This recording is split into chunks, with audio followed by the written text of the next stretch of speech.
to create this podcast, Yeah. I went on AI, Google, and I was looking for, do I agree with the tips that they would share? Ooh, good. Beautiful. So, yeah, I want to hear from you. So All right. basically, 4 tips for dealing with a breakup. Tip number 1, they say, feel your feelings. Allow yourself to experience your emotions, such as anger, sadness, grief, confusion, and loneliness. Ignoring or suppressing them can make the grieving process harder. What do you think of this? Wow, that's beautiful. Beautiful question. I can't say that I fully agree with this. Yeah. Okay. Because I do think that suppressing emotion is not good. Suppressing emotion is not the way to go. But indulging in negative emotion is also very dangerous. You don't want to be in this constant state of wallowing, pity, self-pity. I feel bad for myself. Oh my God, how painful I am. This is so tough. Let me talk to anyone that will listen about how hurt I am.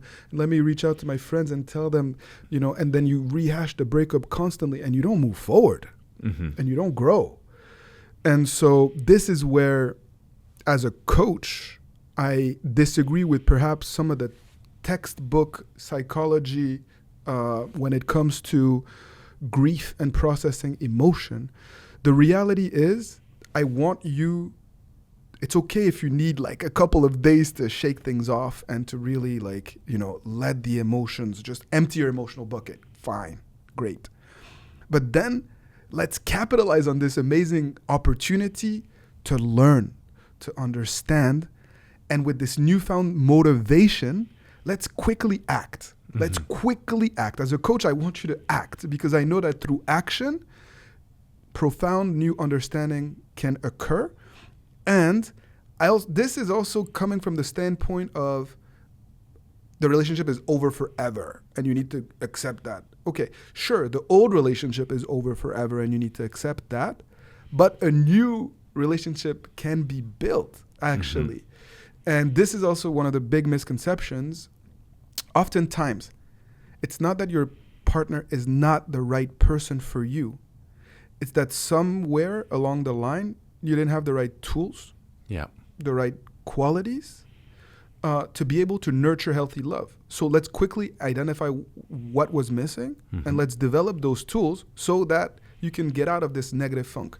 That's me. What about you? What do you think about AI/Google's advice on here? Point number 1.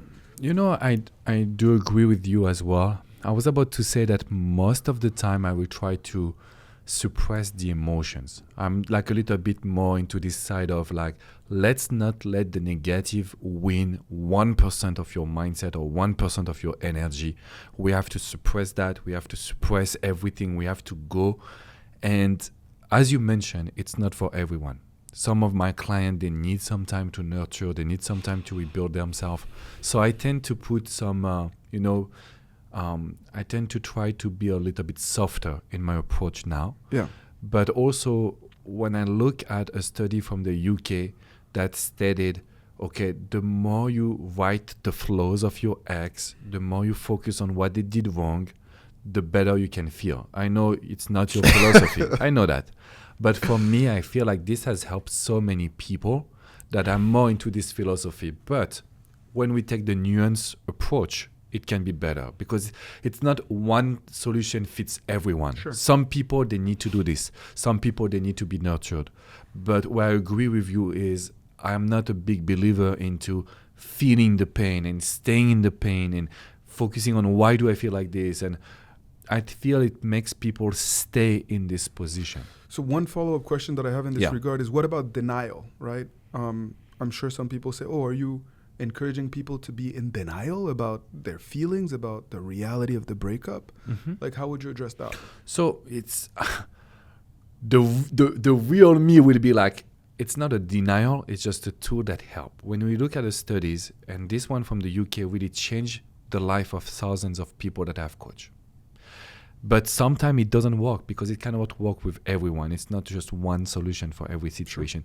It's not to be in denial, it's to reverse the dynamic. Instead of putting the blame on ourselves, sometimes it could be easier to blame someone else or to take them down the pedestal to feel better.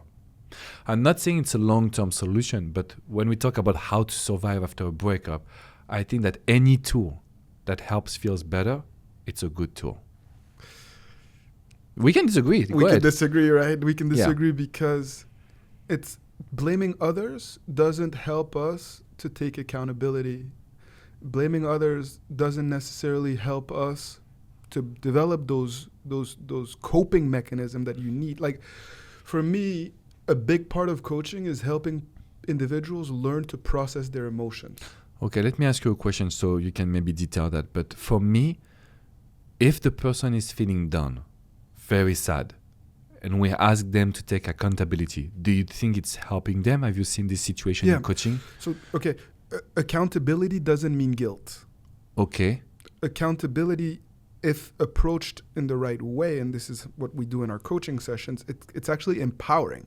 Okay. It helps you to relieve the burden of guilt, because through accountability, we are actually working on tools and qualities that actually help us grow. We see a change. We see transformation. And so you don't feel guilty. You feel good. You actually feel relieved because you know that you have evolved. And so there's no place for guilt. So I'm not talking about just the moment of taking accountability. I'm, again, seeing this as a process that starts with understanding, putting a plan in place, a tailored plan based on your unique situation, followed by action, and then reflection. And that's a continuous process that helps to actually alleviate guilt because you're in movement. And in this situation, what AI describes, actually, to me, as a coach, it's, I feel that it is promoting inertia, like being stuck in this non-movement state that actually doesn't help you to grow, to evolve, to transform, and to alleviate guilt. In that state where you're letting your emotions wallow, empty your emotional bucket, sure, there is some movement in your emotions, but really you're stuck, you're trapped in a state of paralysis and guilt. Does that make sense? Yeah, that makes a lot of sense.